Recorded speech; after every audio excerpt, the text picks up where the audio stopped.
Psephology అది కూడా ఒక శాస్త్రం. సక్రమమైనటువంటి రూట్లో ఇప్పుడు జ్యోతిష్యం ఒక శాస్త్రం. బాగా అధ్యయనం చేసి అద్భుతమైనటువంటి టాలెంటెడ్ పర్సన్స్ పర్ఫెక్ట్గా చెప్పగలుగుతారు. కానీ అది సరిగ్గా మనం ఇచ్చేటటువంటి అంశాలలో లోపమున్న అంచనాని పూర్తిగా వేయలేకపోయినా అక్కడ నష్టం జరిగేటువంటిది ఆ శాస్త్రానికి ఒక మైనస్ అయింది.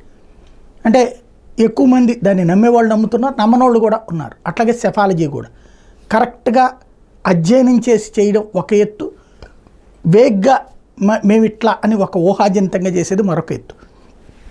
కాస్త సీరియస్ ఎఫర్ట్ పెట్టే సెఫాలజిస్టులో ఒకరిగా పేరున్నటువంటి ప్రదీప్ భండారి తాజాగా ప్రిడిక్ట్ చేస్తున్నది ఏంటంటే 49% ఓట్ బ్యాంక్ ఈ దఫా ఎన్డీఏకి రాబోతోంది. 410 లోక్సభ స్థానాలు. ఇప్పటిదాకా మోడీ 400 లక్ష్యం పెట్టుకుంటే 410 దాటబోతోందని అంచనా వేస్తున్నారు. ఇందులో ఉత్తరప్రదేశ్, తమిళనాడు, పశ్చిమ బెంగాల్, తెలంగాణ, ఛత్తీస్గఢ్, ఒరిస్సా, మధ్యప్రదేశ్, కేరళ, జార్ఖండ్ వీటిట్లలో గతం కంటే కూడా సీట్లు పెరగబోతున్నాయన్నటువంటిది అంచనా వేస్తున్నారు.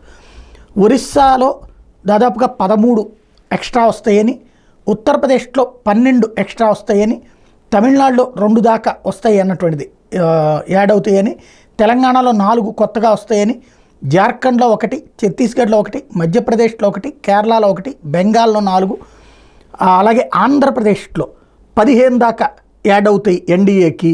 టోటల్గా చూస్తే ఈ రేంజ్లో పెరుగుతుంది అన్నటువంటిది అంచనా వేస్తున్నారు. యూపీ, బీహార్ పాజిటివ్ వేవ్ ఉందని, అట్లాగే దక్షిణాదిలో కూడా పాజిటివ్ వేవ్ ఉందని, హిందీ బెల్ట్లో వచ్చేటప్పటికి స్థిరంగా ఉందని, ఈస్ట్లో కూడా స్థిరంగా ఉందని లెక్క వేస్తున్నారు.